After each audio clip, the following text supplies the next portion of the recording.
أعوذ بالله من الشيطان الرجيم.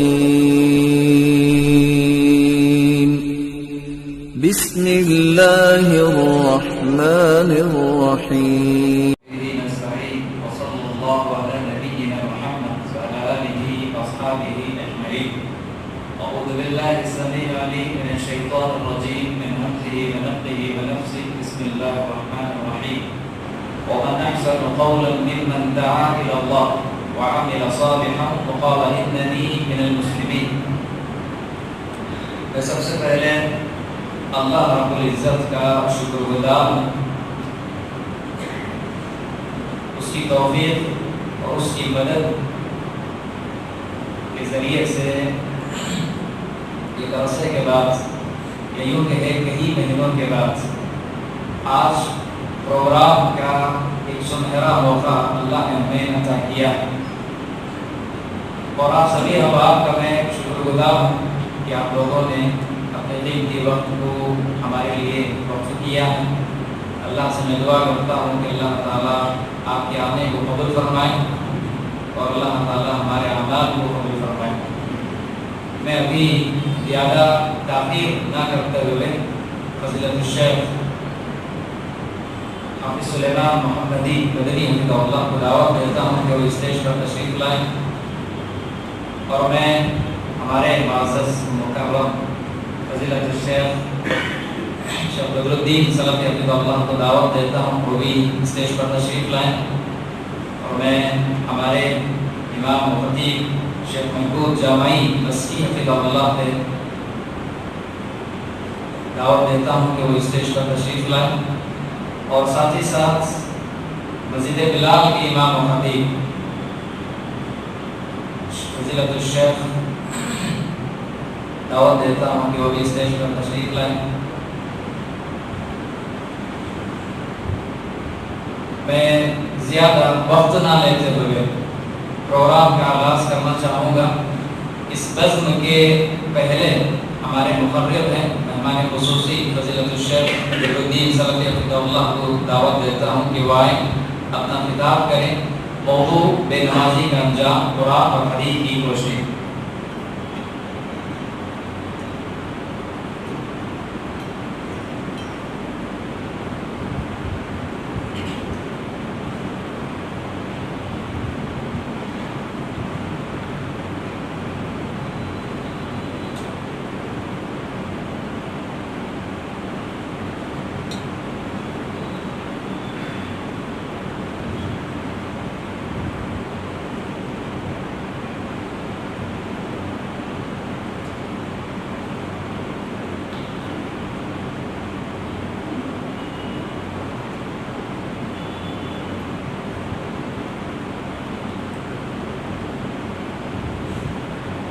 السلام عليكم ورحمة الله وبركاته. إن الحمد لله نحمده ونستعينه ونستغفره ونعوذ بالله من شرور أنفسنا وسيئات أعمالنا. من يهده الله فلا مضل له ومن يضلل فلا هادي له. وأشهد أن لا إله إلا الله وحده لا شريك له وأشهد أن محمدا عبده ورسوله. يا أيها الذين آمنوا اتقوا الله حق تقاته ولا تموتن إلا وأنتم مسلمون. يا أيها الناس اتقوا ربكم الذي خلقكم من نفس واحدة وخلق منها زوجها وبث منهما رجالا كثيرا ونساء واتقوا الله الذي تساءلون به والأرحام إن الله كان عليكم رقيبا. يا أيها الذين آمنوا اتقوا الله وقولوا قولا سديدا يصلح لكم أعمالكم ويغفر لكم ذنوبكم ومن يطع الله ورسوله فقد فاز فوزا عظيما. أما بعد فإن خير الكلام كلام الله وخير الهدى هدى محمد صلى الله عليه وسلم وشر الأمور محدثاتها وكل محدثة بدعة وكل بدعة ضلالة وكل ضلالة في النار.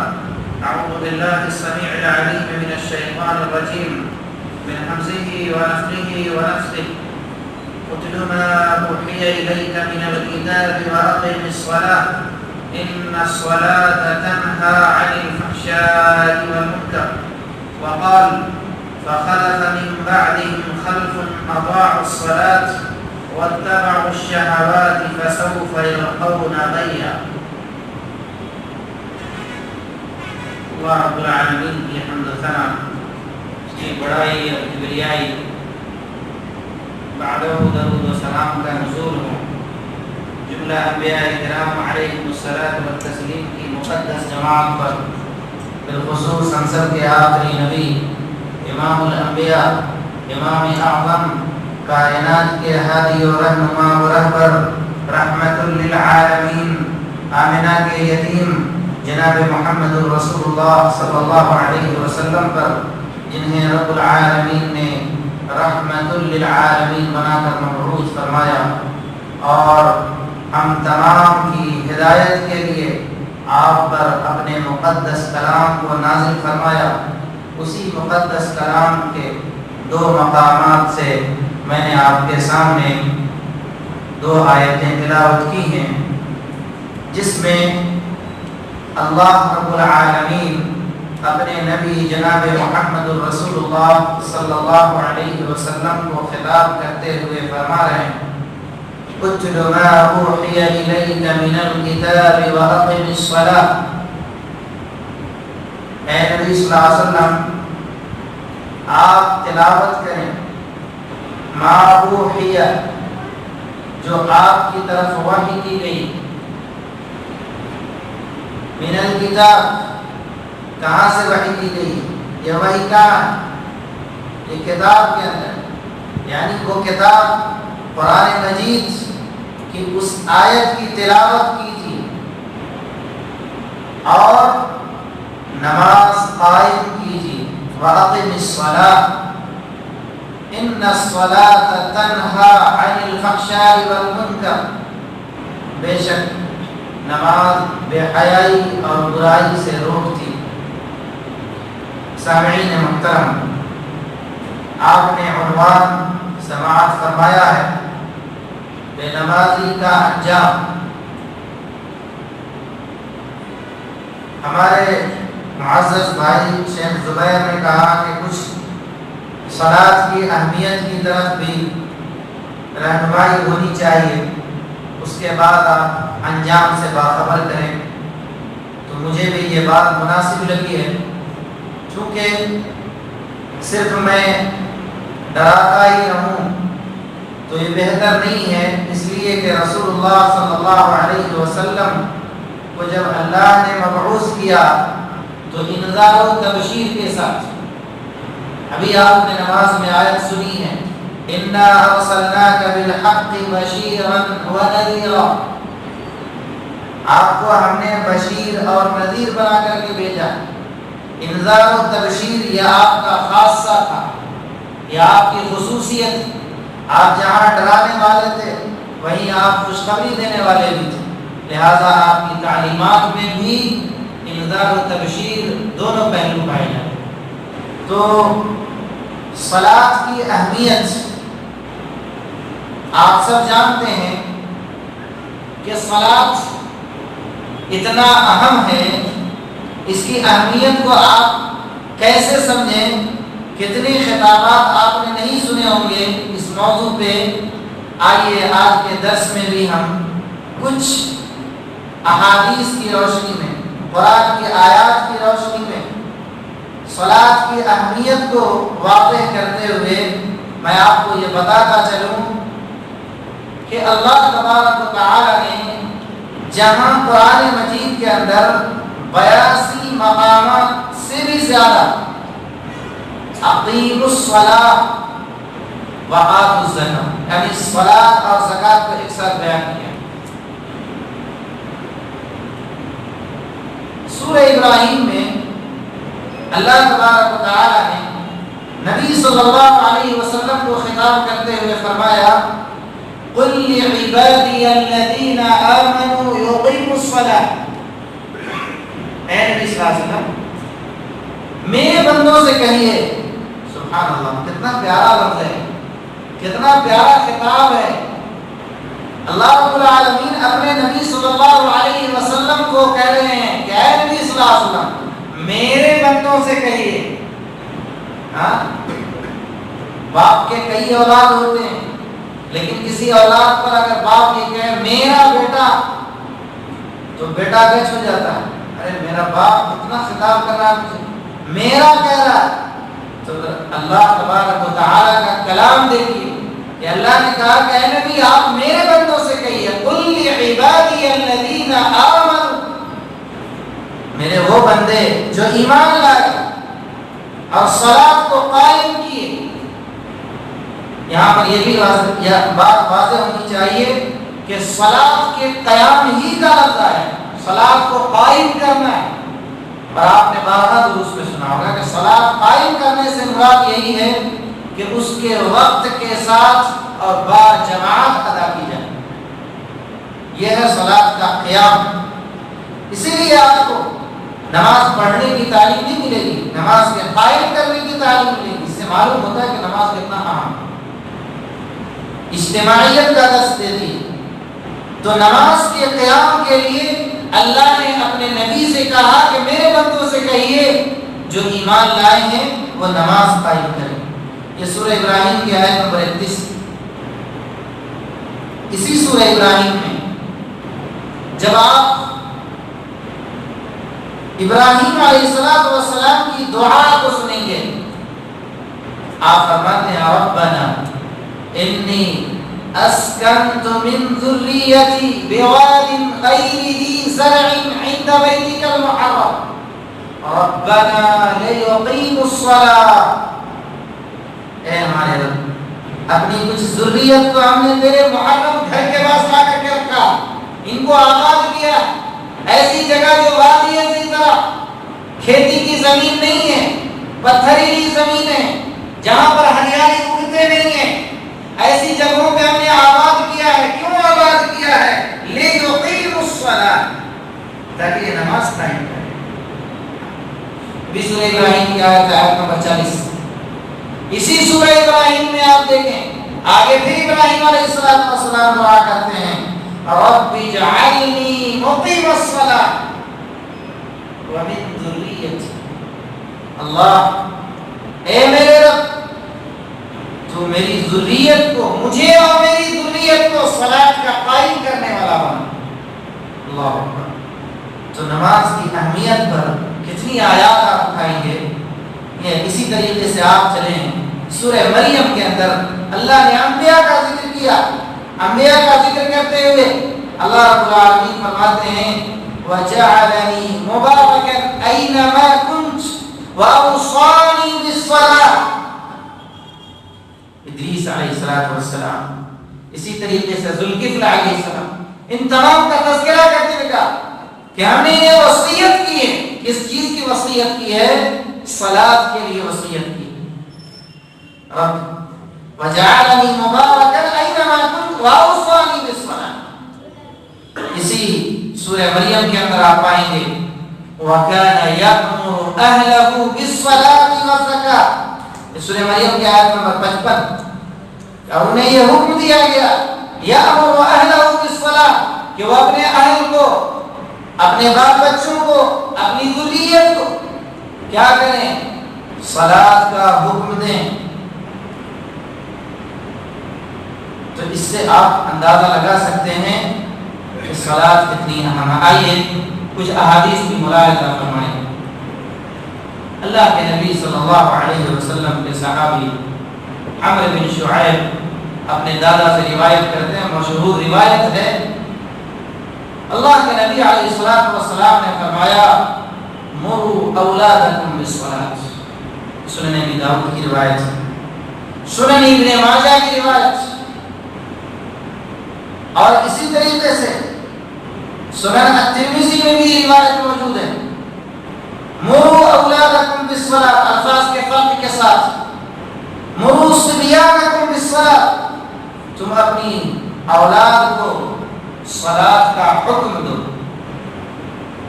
کب؟ وَهُمْ أَبْنَاءُ 7 سِنِينَ، جب وہ 7 سال کے ہو جائیں. وَاضْرِبُوهُمْ عَلَيْهَا وَهُمْ أَبْنَاءُ عَشْرٍ 10 سال کی عمر میں انہیں تعذیباً مارے اگر وہ صلاۃ کی ادائیگی نہیں کرتے، صلاۃ کے لیے نہیں آتے۔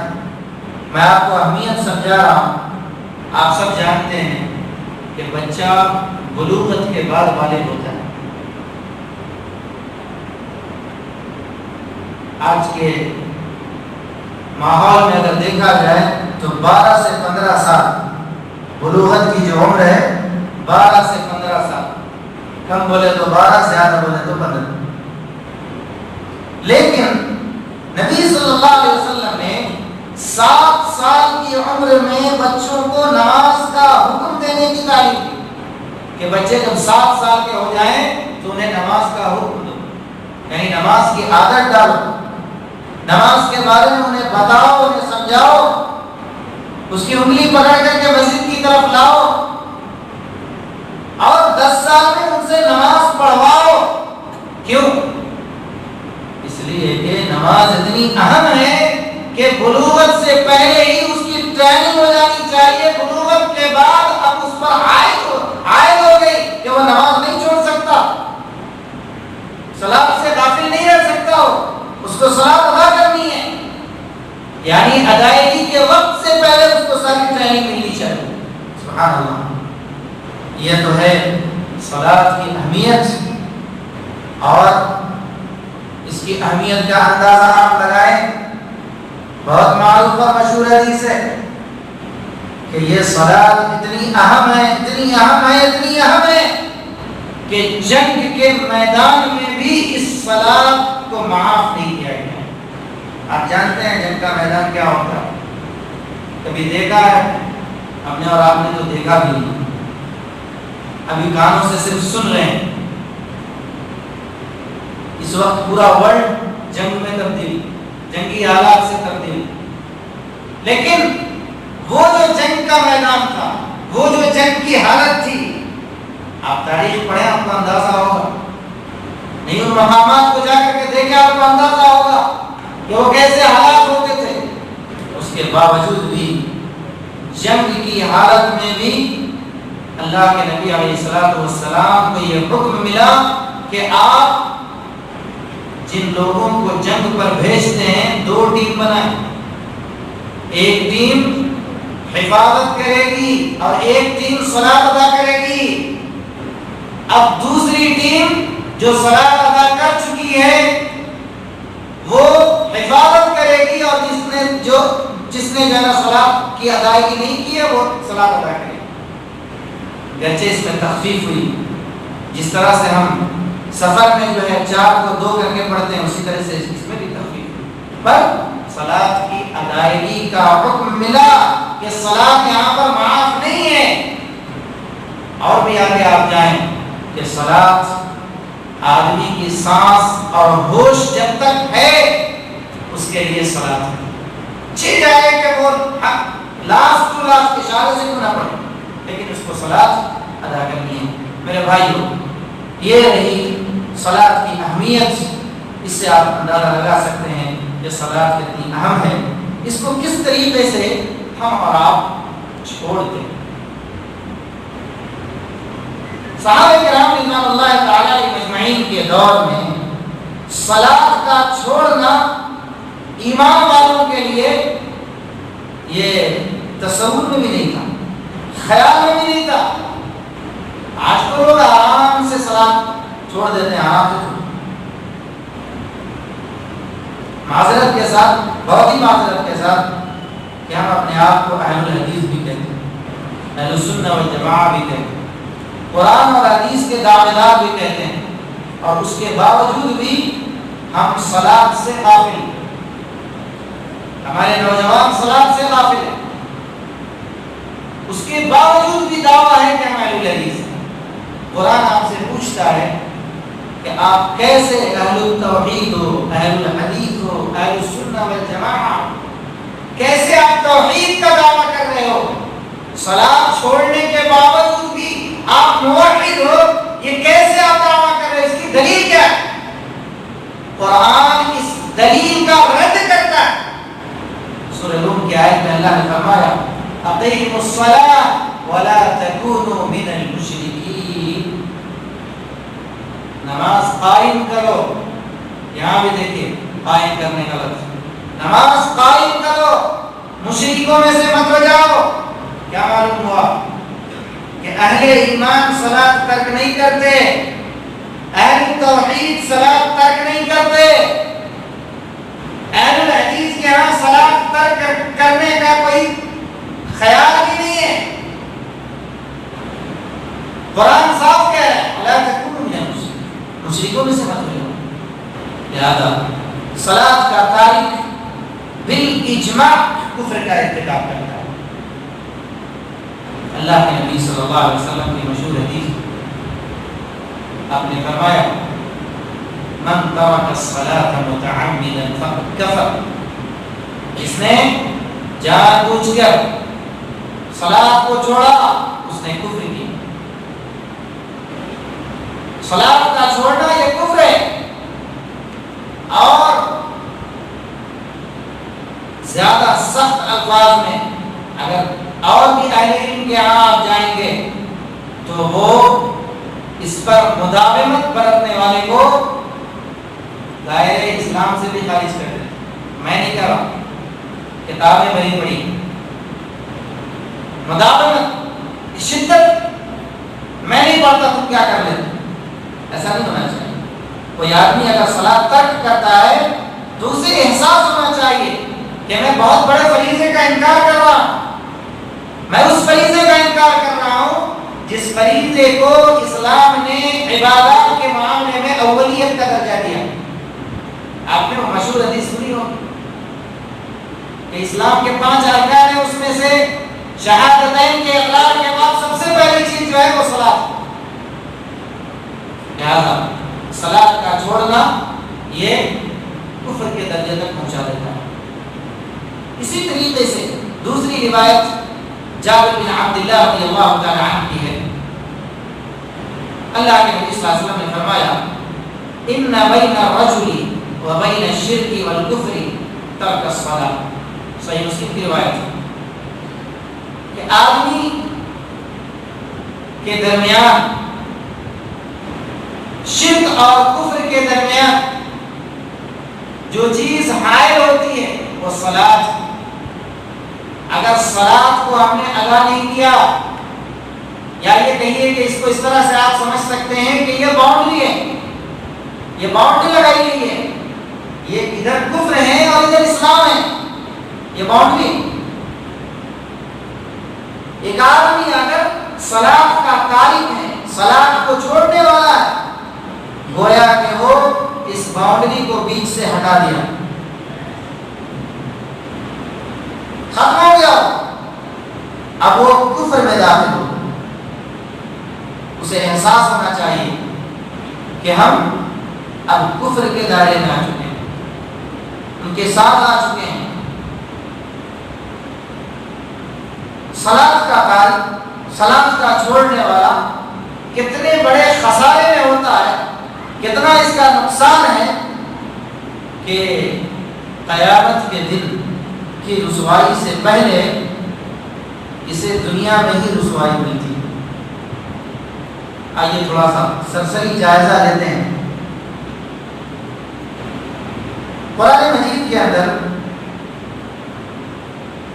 سورہ طٰہٰ میں اس آیت سے پہلے جس سے میرا استدلال ہے کہ دنیا میں بھی اس کو رسوائی ملتی، اللہ نے فرمایا وَأَقِمِ الصَّلَاةَ لِذِكْرِي، وَأَقِمِ الصَّلَاةَ لِذِكْرِي، اور نماز قائم کریں. نماز کے قیام کو کیا کہا ہے؟ ذکر سے تعبیر کیا. تو ذکر صرف یہ نہیں ہے کہ آدمی سبحان اللہ الحمدللہ کہ قرآن کو بھی ذکر سے تعبیر کیا گیا، صلاۃ کو بھی ذکر سے تعبیر کیا گیا، دعا کو بھی ذکر سے تعبیر کیا گیا. مجھے آپ کو یہ بتانا ہے کہ صلاۃ کا تارک دنیا میں بھی خسارہ اٹھاتا ہے اور قبر میں بھی خسارہ اٹھاتا ہے. اور قیامت کے دن بھی خسارہ اٹھائے گا. یہ اسٹیپ بائی اسٹیپ میں بتا کر کے پھر آگے بڑھوں گا. اللہ رب العالمین فرماتے ہیں یہی صورت آ گیا ہے وَمَنْ أَعْرَضَ عَنْ ذِكْرِي فَإِنَّ لَهُ مَعِيشَةً ضَنْكًا وَنَحْشُرُهُ يَوْمَ الْقِيَامَةِ أَعْمَى. اس آیت کے ترجمے سے پہلے میں آپ کو توجہ دلانا چاہوں گا کہ اس وقت دنیا کے اندر ایک بہت بڑا بھوچال ہے. پوری دنیا کے اندر ایک بھوچال ہے, ایک کرائسس چل رہا ہے, وہ ہے اکنامک کرائسس. اکنامکلی اس وقت پورا ورلڈ ڈاؤن ہو چکا ہے, پوری دنیا تباہی کی طرف جا رہی ہے. جہاں دیکھیں آپ اکنامک کی پکار. اور اس ملک کی اکنامک آپ ہم سے زیادہ جانتے ہیں. پچھلے ہی دنوں جو ہے نا اخبار میں پورا جو ہے نا ڈیٹا آ چکا ہے. 23 پوائنٹ کچھ مائنس میں جا رہا ہے. یہ اکنامک جو گری ہے یا اکنامک جو گر رہی ہے, ساری دنیا اس وقت سوائے حکومت کو مورد الزام ٹھہرانے کے کبھی اس کا حل تلاش کرنے کی کوشش نہیں کرتی. اس کا حل کیا ہے؟ آئیے بحیثیت مسلمان کے اور اس سے ایک درجہ اوپر بحیثیت موحد کے, آپ نے بھی کبھی سوچا ہے کہ اس اکنامکلی حالات کو جو ہے, معیشت کو جو ہے اونچا کرنے کے لیے ہم کیا کر سکتے ہیں؟ ہم اپنی معیشت کو کیسے بہتر بنا سکتے ہیں؟ کبھی نہیں سوچا. جو ٹی وی دیکھتے ہیں, اخبارات پڑھتے ہیں, اخبار کو پڑھنے کا رواج ہی ختم ہو رہا ہے. ڈبہ ہمارے گھروں میں ہے, بس وہی جو ہے نا ہمارا ریموٹ کنٹرول بنا ہوا ہے. عقل مند کا بھی بیوقوف کا بھی سب کی نظر اسی پہ, جو اسی اسکرین پہ آ گیا آمنا وصدقنا. کاش یہ کیفیت مسجد میں ہوتی, درس میں ہوتا, اجتماع میں ہوتا, جمعہ کے خطبے میں ہوتا, کہ چلو جو باتیں ہم نے سنی ہیں ہم اس کی تصدیق بھی کرتے ہیں, اس پر ایمان بھی لاتے ہیں, یہ عمل بھی آ جائے. سوچیں گے مول صاحب, دیکھیں گے وقت اور حالات کیسا ہے معلوم نہیں, لیکن یہ اسکرین پہ جو دیکھتے ہیں بس فوراً آ کر کے باہر بیان کرتے ہیں. صبح ہونے کی تلاش میں ہوتے ہیں. فجر کی نماز اگر چھوٹ جائے تو چھوٹ جائے, لیکن چائے کی ہوٹل نہیں چھوٹنی چاہیے, وہاں آ کر کے تبصرہ کرنا ہے. بھائی رات کو یہ معاملہ ہوا, استغفر اللہ. میرے بھائی, اس اکنامکلی حالت کے لیے جہاں دوسرے بہت سارے لوگ ذمہ دار ہیں, وہیں ہم بذات خود بھی ذمہ دار ہیں. اللہ فرماتے ہیں وَمَنْ أَعْرَضَ عَنْ ذِكْرِي, جو میرے ذکر سے اعراض کرے گا, میرے ذکر سے منہ موڑے گا, فَإِنَّ لَهُ مَعِيشَةً ضَنْكًا, سب سے پہلے اس کی اکنامک کو ڈاؤن کر دیں گے, اس کی معیشت کو تباہ کر دیں گے, معاشی طور پر قلاش ہو جائے گا. فَإِنَّ لَهُ مَعِيشَةً ضَنْكًا, اس کی معیشت تباہ ہو جائے گی, زندگی تباہ ہو جائے گی, زندگی کا سکون غلط ہو جائے گا. دوسرا عذاب وَنَحْشُرُهُ يَوْمَ الْقِيَامَةِ أَعْمَىٰ, قیامت کے دن اندھا بنا کر اٹھایا جائے گا. یہ ہے دنیا کی خرابی. دنیا میں خرابی اس شخص کے لیے جو نماز سے اعراض کرتا ہے, اللہ کی عبادت سے منہ موڑتا ہے. قبر میں کیا ہے, آپ نے مشہور حدیث سنی ہوگی کہ جب بندے کو دفنایا جاتا ہے, مومن کو جب مومن کے قبر میں اس کے چاروں طرف سے صلاۃ, زکات, صیام, قرآن کی تلاوت, لیکن سب سے پہلا جو لفظ حدیث میں آپ کو ملے گا عند رأسہ, صلاۃ اس کے سر کی جانب سے آتا ہے, اس کی حفاظت کے لیے, اس کے پروٹیکشن کے لیے. جس کی زندگی میں صلاۃ ہی نہیں, اس کی کیا ہوگی؟ جس نے صلاۃ کی اہمیت کو سمجھا ہی نہیں زندگی میں اس کی قبر میں کیا حالت ہوگی؟ جہنم کی کھڑکیاں کھول دی جائیں گی، جنت کے بستر جہنم کے بستر بچھا دیے جائیں گے، افرشوہ من النار، بچھا اس کے لیے جہنم کا بستر۔ تو یہ قبر کے اندر بھی آپ کو اگر کامیابی حاصل کرنی ہے یہ صلاۃ کی ضرورت ہے۔ اب آئیے کہ قیامت کے دن کیا حال ہوگا ہمارا، کیسی رسوائی ہوگی؟ اللہ رب العالمین سورۃ القلم آیت نمبر 42-43 آپ دیکھ سکتے ہیں،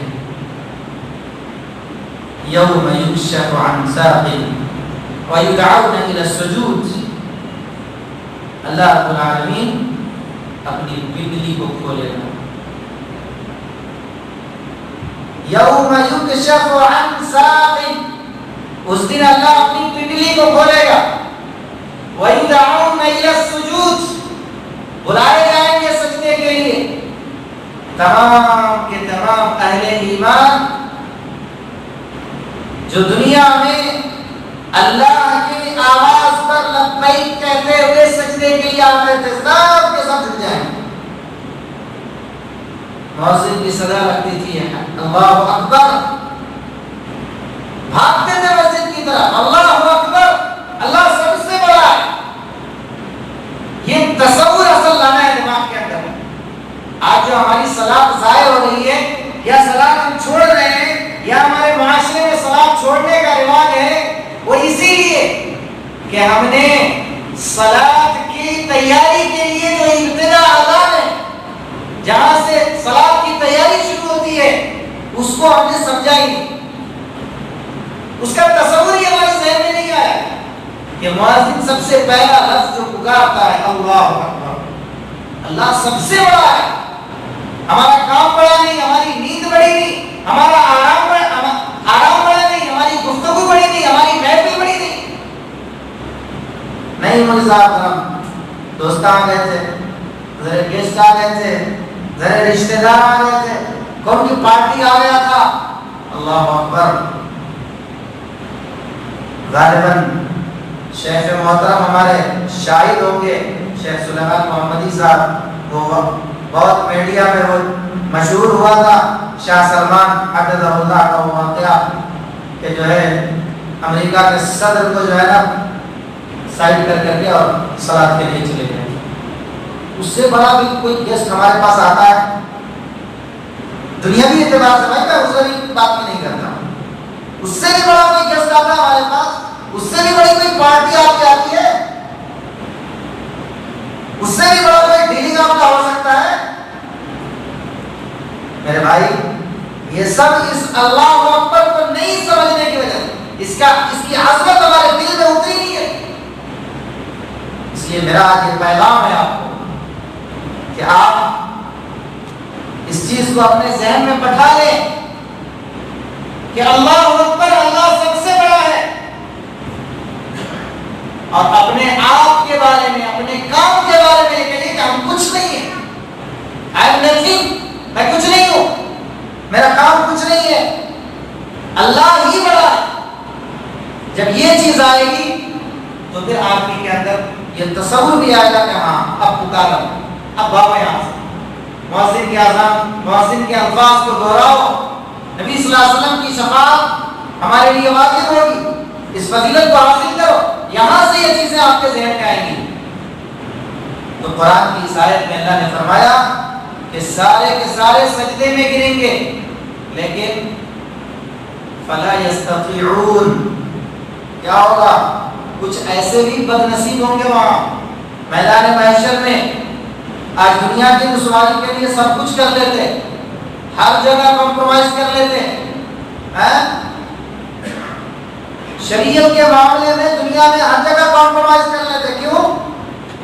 نہیں ملتا، باہر ذرا لوگ اچھا نہیں کہتے، کسی بھی سنت پہ عمل کرنے کے لیے کہیے، شریعت کو اپنی زندگی میں نافذ کرنے کے لیے کہیں، ذرا اچھا نہیں لگتا، کیوں اچھا نہیں لگتا؟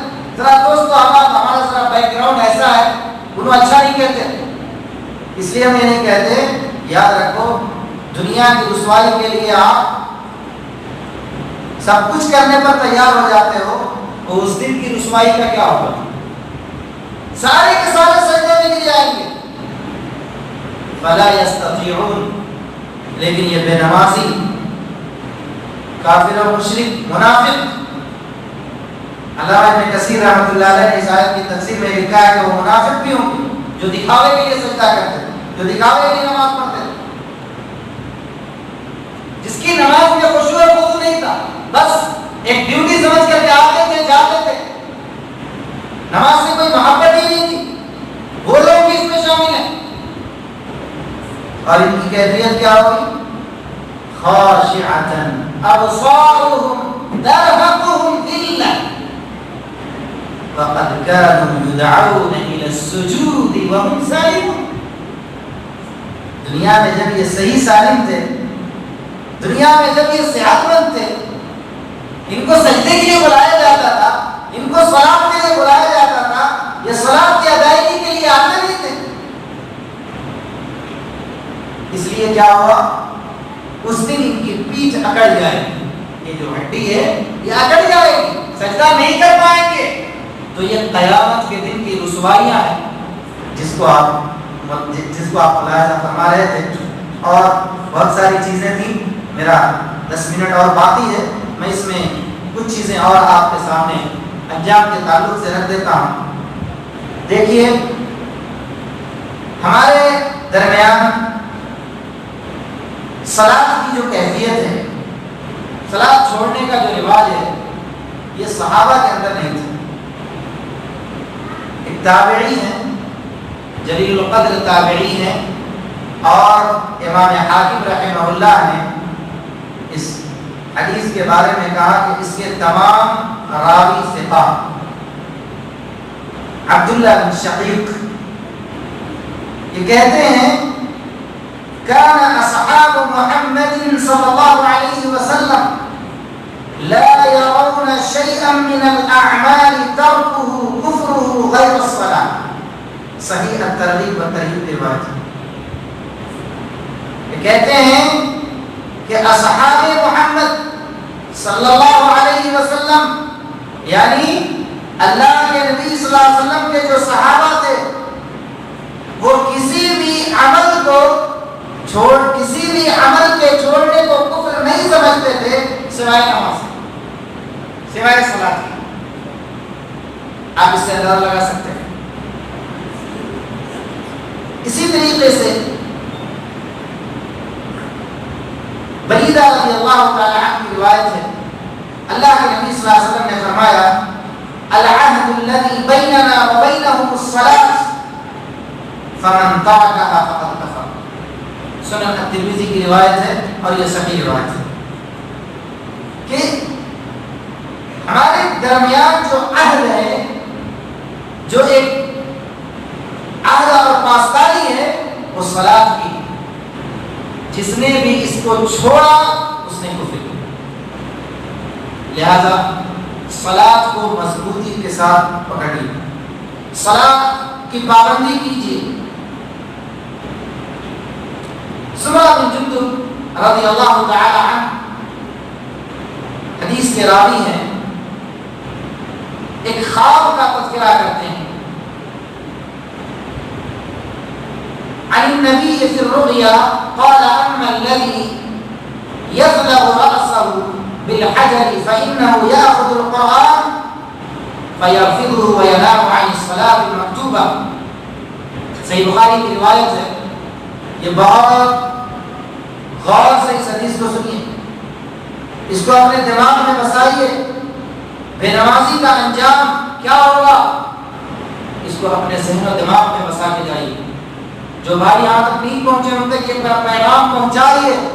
سمرہ بن جندب کہتے ہیں کہ اللہ کے نبی صلی اللہ علیہ وسلم اپنے معراج کے واقعے کی طرف اشارہ کرتے ہوئے کہتے ہیں، ایک واقعہ ہے بیان کیا گیا، بہت لمبی روایت ہے، اس کا ایک ٹکڑا میں نے آپ کے سامنے پیش کیا ہے، بہت سارے لوگوں سے آپ کا گزر ہوا. کہتے ہیں اما الذی یغلب رأسہ بالحجر، رہا وہ شخص کہ ایک آدمی بیٹھا ہے اور ایک آدمی کے سر کو پتھر سے کچلا جا رہا ہے، رأسہ بالحجر. پوچھنے والوں نے پوچھا کہ یہ کون لوگ ہیں، یہ کون لوگ ہیں جن کا سر کچلا جا رہا ہے پتھر سے؟ آپ نے فرمایا فَإِنَّهُ يَأْخُذُ الْقُرْآنَ، کہ یہ وہ لوگ ہیں جو قرآن تو پڑھتے تھے، اور حدیث کا جو آگے کا لفظ ہے اس سے پتہ چلتا ہے کہ یہ قرآن کے مطابق زندگی نہیں گزارتے تھے. فِضَا، یہ قرآن کے مطابق ان کی زندگی نہیں تھی. قرآن میں صلاۃ کی ادائیگی کا حکم دیا گیا ہے، صلاۃ کے لیے کہا گیا ہے، لیکن یہ صلاۃ کی ادائیگی نہیں کرتے. تو قرآن تو پڑھتے ہیں، آج بھی دیکھیں گے آپ اچھے سے اچھے قاری آپ کو مل جائیں گے سماج میں، لیکن کیا ہے ان کی غلطی کیا تھی؟ وَيَنَامُ عَنِ الصَّلَاةِ الْمَكْتُوبَةِ، فرض نماز کو چھوڑ کر کے سویا رہتا تھا. یہ اس کا انجام ہے. 3 مہینہ پہلے دیکھ کر کے گیا میں فجر میں، اس مسجد کی کیا حالت تھی. دوسری نمازوں میں اندازہ نہیں لگتا نمازیوں کا، فجر میں اندازہ لگتا ہے. اصل جو قربانی ہے، نیند کی قربانی، وہ دے کر آدمی فجر میں پہنچے تو آپ سمجھیں کہ ہاں یہ آدمی واقعی نمازی ہو سکتا ہے. بے نمازی کس کو کہتے ہیں؟ آپ یہ سمجھ رہے ہیں کہ 2 وقت کی 3 وقت کی نماز پڑھ لیا اور نمازی ہے؟ نہیں، شریعت کی نظر میں نمازی نہیں. تو یہ بے نمازی کا انجام ہے کہ اس کے سر کو کچلا جائے گا. لہذا ان احادیث سے اور قرآنی آیات سے آپ نے اندازہ لگا لیا ہوگا کہ بے نمازی کا انجام کیا ہے، اور نماز چھوڑنے والے اللہ کے نزدیک یا اسی طریقے سے اسلام کے نزدیک کیا معنی رکھتے ہیں. ایک اور حدیث میں آپ کے سامنے پیش کر دیتا ہوں. بہت سارے لوگ نماز چھوڑتے ہیں، اس کی بہت ساری وجوہات ہوتی ہیں، اور آپ نے مشہور حدیث سنی ہوگی کہ نماز چھوڑنے والے قیامت کے دن قارون، حامان، ابی بن خلف ایسے لوگوں کے ساتھ اٹھایا جائے.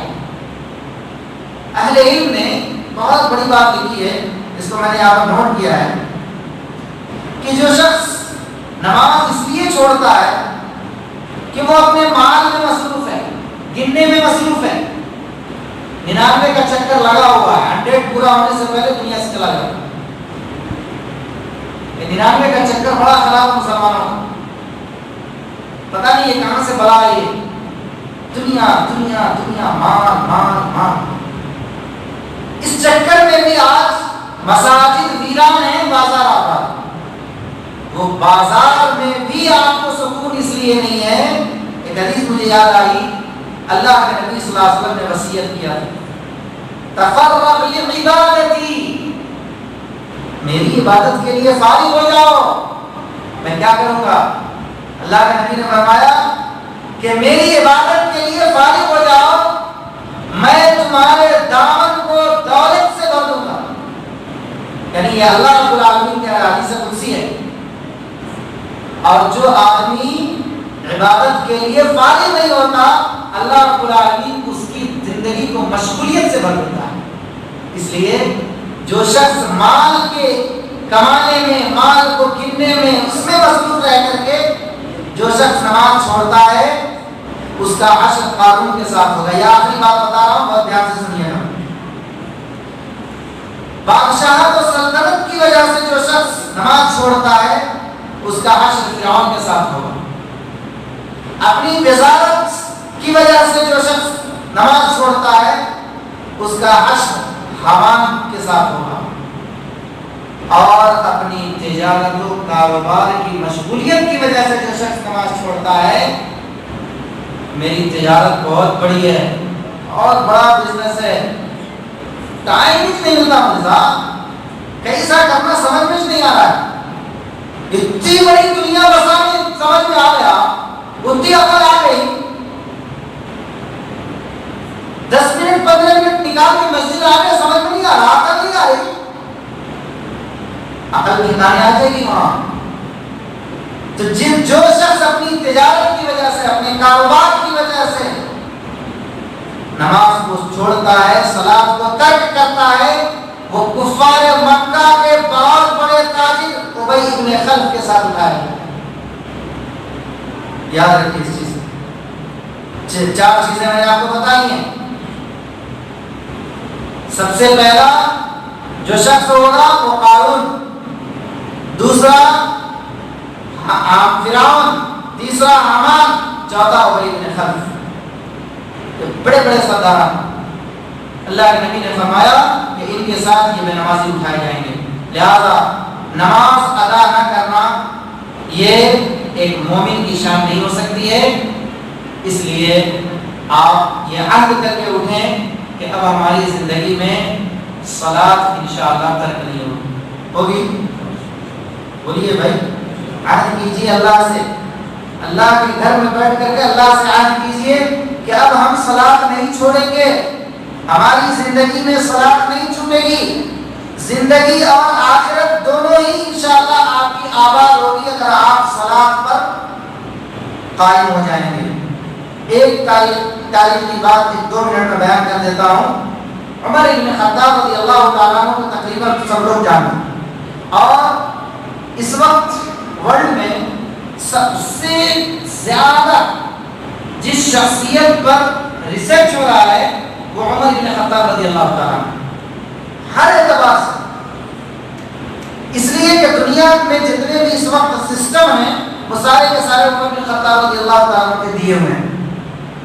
پولیس کا سسٹم ہو، پوسٹ آفس کا سسٹم ہو، اسی طریقے سے آپ وقت بورڈ میں جتنے بھی سسٹم اس وقت دیکھ رہے ہیں یہ سب عمر رضی اللہ تعالیٰ عنہ کا دیا ہوا۔ تو عمر رضی اللہ تعالیٰ عنہ کا جو زمانہ ہے اتنا سنہرا زمانہ کیوں تھا؟ آپ کے سارے کام وقت پہ کیوں ہوتے تھے؟ اس کی ایک وجہ یہ ہے کہ عمر بن خطاب رضی اللہ تعالی عنہ جب اپنے گورنر کو بلاتے تھے اور ان سے سوال کرتے تھے تو کیا پوچھتے تھے؟ تم میں سے کتنے لوگ ہیں جو وقت پر نماز پڑھتے ہیں؟ گورنر کو، اپنے گورنروں کو جب جمع کرتے تو ان سے پوچھتے کہ تم لوگوں میں سے کتنے لوگ ہیں جن لوگوں نے نماز پڑھی ہے؟ اور آپ یہ کہتے ان اہم امورکم عندی الصلاۃ، یہ عمر بن خطاب کا لفظ ہے، ان اہم امورکم عندی الصلاۃ، میرے نزدیک جو سب سے اہم عمل میں سب سے اہم ہے وہ صلاۃ ہے۔ لہذا آپ کا یہ بھی فرمان جاری ہوتا ہے کہ جو شخص نماز میں سستی کرتا ہے جو گورنر اس کو معذور کر دیا جاتا ہے۔ آپ اس سے اندازہ لگا سکتے ہیں کہ نماز کی کتنی اہمیت ہے۔ لہذا یہ چند باتیں تھیں جو میں نے آپ کے سامنے ترک صلاۃ کے تعلق سے رکھی ہیں، اس امید کے ساتھ کہ آپ انشاءاللہ اس کو اپنے ذہن و دماغ میں رکھیں گے اور انشاءاللہ تعالی اس پیغام کو آپ اپنے دوسرے بھائیوں تک بھی پہنچائیں گے۔ میرے بھائیوں، میری آخر بھی یہی گزارش ہے کہ آپ صلاۃ سے جو ہے جی نہ چرائیں۔ یہ صلاۃ 2 سجدے، 4 سجدے، 5 سجدے، اس کو بڑے اچھے طور پر اقبال نے کہا تھا کہ وہ ایک سجدہ جسے تو گراں سمجھتا ہے، وہ ایک سجدہ جسے تو گراں سمجھتا ہے، 1000 سجدے سے آدمی کو دیتا ہے نجات۔ میں اپنی بات کو ختم کرتے ہوئے اللہ رب العالمین سے دعا گو ہوں کہ الہ العالمین ہم تمام کو صلاۃ کی پابندی کرنے والا بنائے، صلاۃ کے تارکین میں ہمارا شمار نہ فرمائے بلکہ صلاۃ کی ادائیگی کرنے والوں میں ہمارا شمار فرمائے۔ اور اسی کے ساتھ اپنے میں ذمہ داران میں کا بھی شکریہ ادا کرتا ہوں اور اپنے بھائی زبیر صاحب کا بھی شکریہ ادا کرتا ہوں اور آپ تمام کا شکریہ ادا کرتا ہوں کہ آپ نے یہ موقع عنایت کیا۔ یہ مہینوں کے بعد، برسوں تو نہیں، مہینوں کے بعد یہ موقع ہمارے سامنے آیا ہے کہ ہم کچھ علماء سے خطاب سن رہے ہیں اور ایک ساتھ بیٹھنے کا اللہ نے یہ موقع دیا ہے۔ اللہ رب العالمین ہم تمام کے اس بیٹھنے کو قبول فرمائے۔ اور جو باتیں کہی گئی ہیں اللہ مجھے اور آپ کو اس پر عمل پیرا بنائے، آمین۔ اللهم ارنا الحق حقا وارزقنا اتباعه وارنا الباطل باطلا وارزقنا اجتنابه۔ قولوا قولي هذا واستغفر الله لي ولكم ولسائر المسلمين فاستغفروه هو الغفور الرحيم، والسلام عليكم ورحمه الله وبركاته۔